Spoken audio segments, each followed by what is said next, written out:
जय, हम्म। आज मैंने कुछ सोचा है। कभी कभी ये काम भी करना चाहिए। आज मैंने एक बहुत बड़ा फैसला किया है। मैं बताऊं तेरा बहुत बड़ा फैसला। तू बसंती से शादी करना चाहता है। अरे वाह वाह वाह, तू मेरा सच्चा यार है। एक यार ही यार के दिल की बात जान सकता है। और वो यार ये भी जानता है कि इस साल में शादी का ये तेरा 8वां फैसला है। ये फाइनल है यार। फाइनल। सुबह से दारू पी रहा ना? यार पार्टनर, मेरा एक काम कर दे। क्या? वो बसंती है ना, उसकी मौसी के पास जाकर मेरे रिश्ते की बात कुछ इस ढंग से कर कि मौसी शगुन लेके आ जाए। मैं क्यों करूं? अरे, लड़के वाले ही तो जाते हैं लड़की वालों के घर। जय, और फिर इस दुनिया में तेरे सिवा मेरा है कौन?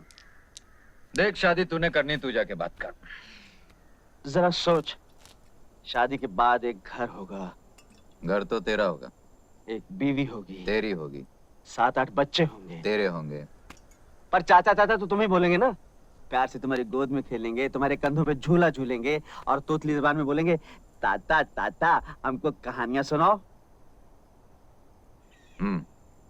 यानी शादी के बाद तेरे घर में मुझे आया की नौकरी मिलने वाली। समझा? तू मेरा दोस्त नहीं है। लानत ऐसी तो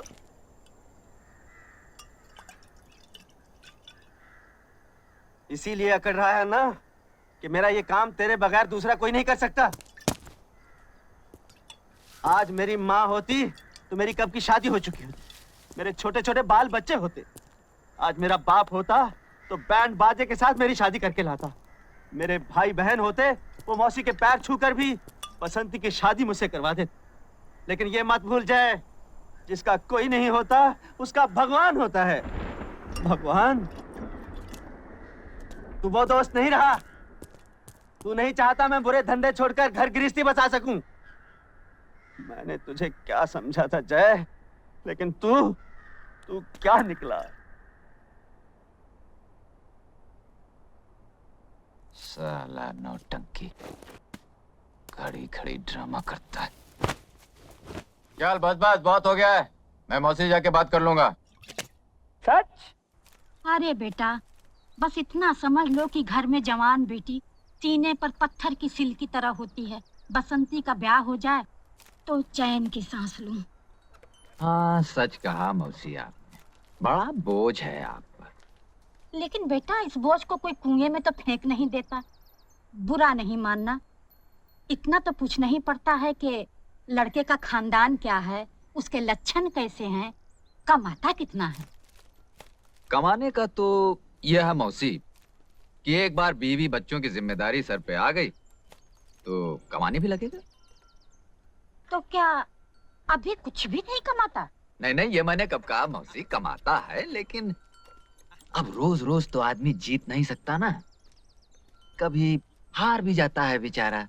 हार जाता है? हाँ मौसी, अब ये कमबख्त जुआ चीज ही ऐसी, अब मैं क्या कहूँ। है? तो क्या जुआरी है? छी छी छी छी मौसी, वो और जुआरी ना ना, वो तो बहुत ही अच्छा और नेक लड़का है।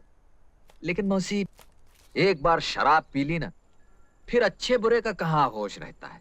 हाथ पकड़ के बैठा लिया किसी ने जुआ खेलने। अब इसमें बेचारे वीरू का क्या दोष है?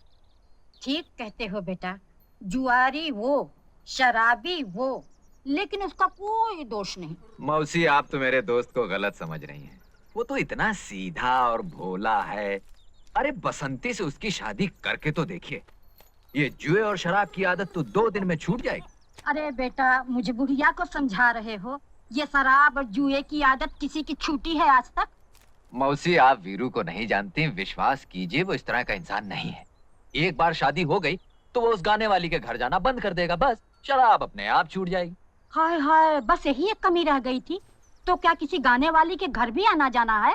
तो इसमें कौन सी बुरी बात है मौसी? अरे गाना सुनने तो राजा महाराजा और ऊंचे ऊंचे खानदान के लोग जाते हैं। हाँ।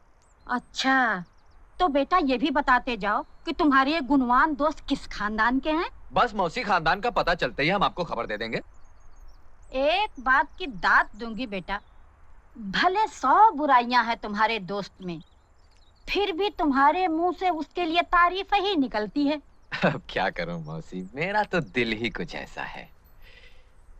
तो मैं ये रिश्ता पक्का समझूं? पक्का? भले सारी जिंदगी लड़की कुंवारी बैठी रहे, लेकिन मैं ऐसे आदमी से बसंती को नहीं ब्याहने वाली। सगी मौसी हूँ, कोई सौतेली माँ नहीं।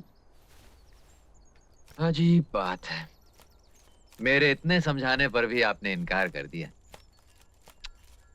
बेचारा वीरू, न जाने क्या करेगा। कूद जाऊंगा, फन जाऊंगा, मर जाऊंगा। हट जाओ! वही कर रहा हूँ भैया जो मजनू ने लैला के लिए किया था, रांझा ने हीर के लिए किया था, रोमियो ने जूलियट के लिए किया था। सुसाइड! सुसाइड! अरे भाई, ये सुसाइड क्या होता है? अंग्रेज लोग जब मरते हैं तो उसे सुसाइड कहते हैं। लेकिन ये अंग्रेज लोग मरते क्यों हैं? वो अरे भाई, बात क्या है? तुम सुसाइड क्यों करना चाहते हो? ये मत पूछो चाचा, तुम्हारे आंसू निकल आएंगे। ये बड़ी दुख भरी कहानी है। इस स्टोरी में इमोशन है, ड्रामा है, ट्रेजेडी है। ये बसंती है ना, इससे मेरा लगन होने वाला था चाचा, लेकिन इसकी बुढ़ी मौसी ने बीच में भांजी मार दी। अब मैं इस दुनिया में नहीं रह सकता।